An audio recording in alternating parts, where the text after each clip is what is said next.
Say what you will about Tokyo Ghoul, but I don't care. This episode kicked so much fucking ass. The art and animation is back, which seems to be par for the course for most anime that I'm reviewing now. It seems as though February hit and they were like, here's the budget back, make some quality art and animation, because this episode just kicked ass on so many different levels. You had so many different fights going on, but they were more than just fights. It was more than just, blast you and, my Kakuja, no.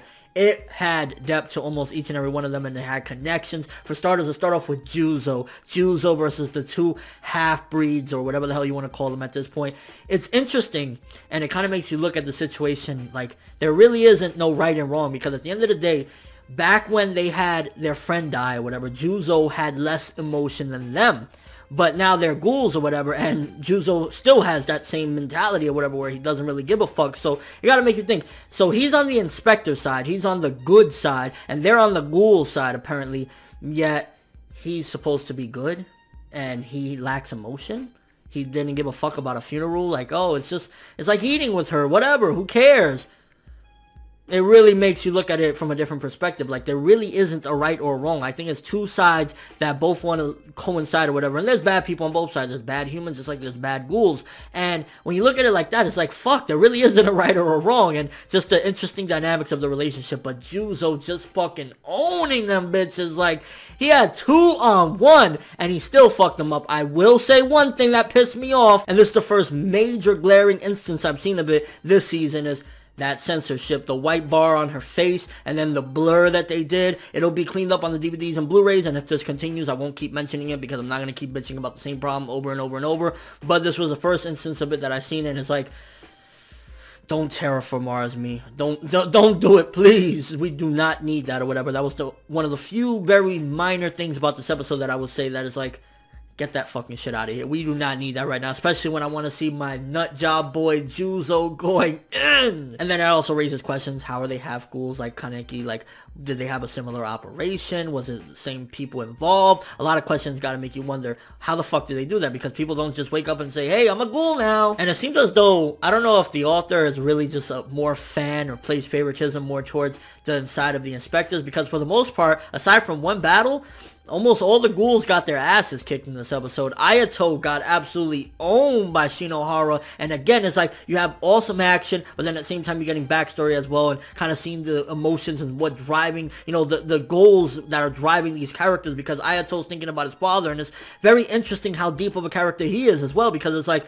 he feels a certain way towards his father, where it's like, I don't know if it's abandonment issues or whatever the case may be, but then at the same time he still cares enough. So I don't know if when he grabbed Shinohara, the arata that was basically made from his father, was it that he was just saying one final goodbye to his father? What was that about? But definitely it gives more depth to the fight than just an actual, regular fight. Like, there's more to it. There's a lot on the line. There's a whole race that is behind all of this, the ghouls and the humans. So it's much more than just a clear-cut battle. And there was two moments in this episode that got me, and I felt definitely play with them feels heavy. For starters, the one where Amon sees his students and he's like, what the fuck is going on? And it's interesting how just knowing a little bit can change perspectives. Like, to him, that's my past students, but to Akira, those are ghouls. There's nothing more to it than that. So it's really interesting, and that's also going to help in the investigation. So that's definitely going to add more to later events, the fact that he's seeing them and they're half ghouls. So somebody's doing something, they could put that into the database and, keep searching or whatever. So definitely adding on for later events. And just the emotion of it, like, I mean, just imagine seeing your past students and, they were good kids or whatever, and now you see them, they're doing fucked up things. I mean, just imagine in the real life, you see a student that you used to be a teacher to, and now they're doing drugs or something, or they're killing people, whatever. That would horrify you and make you feel bad. And I think he felt the same way. And I think that I wish they would, and it probably will be from here on out because of what happened to Shinohara, but less spotlight on Shinohara. I don't really care about Shinohara like that. I think Tsuyashida likes his character too much that he keeps on adding more screen time for him than he needs. Add more screen time for Amon. Like, the moments with Amon in this episode were just brilliant, with his students, with Kaneki, the relationship that they have, this understanding of where they want to go with it. Like, give Amon Shinohara screen time, and hopefully with Shinohara, what happened to him at the end of this episode, we'll know more of him. Let's give it all to Amon, okay? And then Kaneki going crazy, saving Ayato from Shinohara, completely taking him out and fucking just going insane. That Kakuja form, oh! when he said that infamous line. You know what line I'm talking about when he asked how many of these damn things does he have?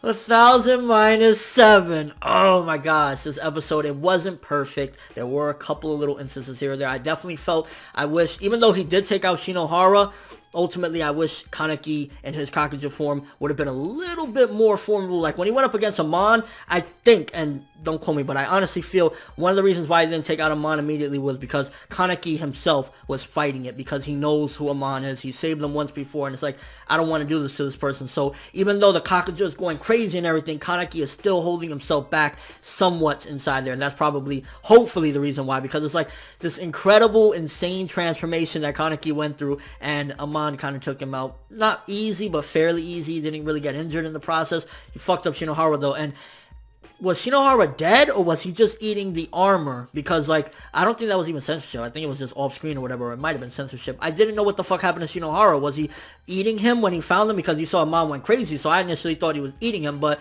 it could be that he was just eating the arata off of his body, and that's why it looked like chunks of metal was being eaten. So maybe that's the case, and Amon just flipped out seeing Shinohara, like, knock the fuck out.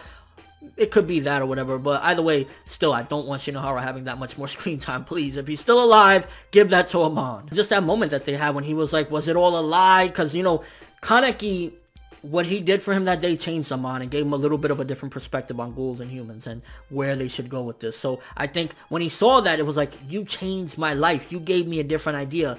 Why are you doing this? Was it all bullshit? Did you just fake me? Did you just play games with me?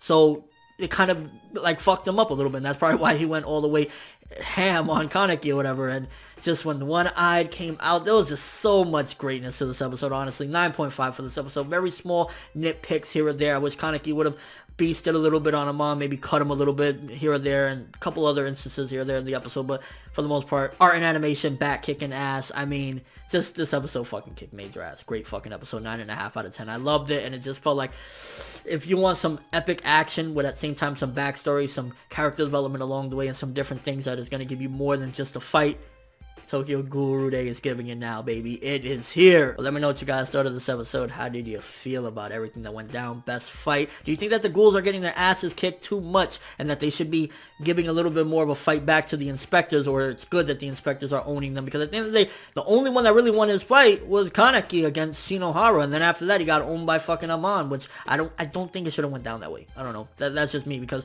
there's also people like Arima in the wings. In case you don't know who Arima is, he would kick ass too, so just kind of got me thinking a little bit. The overall thoughts of the episode, I'm fucking hype as a motherfucker. I love this episode, but that's all I have for this review. Thanks for watching. Hope you enjoyed. If you liked anything I had to say or enjoyed the video, drop me a like. I'd greatly appreciate it. And if you haven't subscribed, if you do so as well, it'd be amazing. I'm ForneverWorld, and as always, people, have an awesome day. What's 1,000 minus 7, bitch?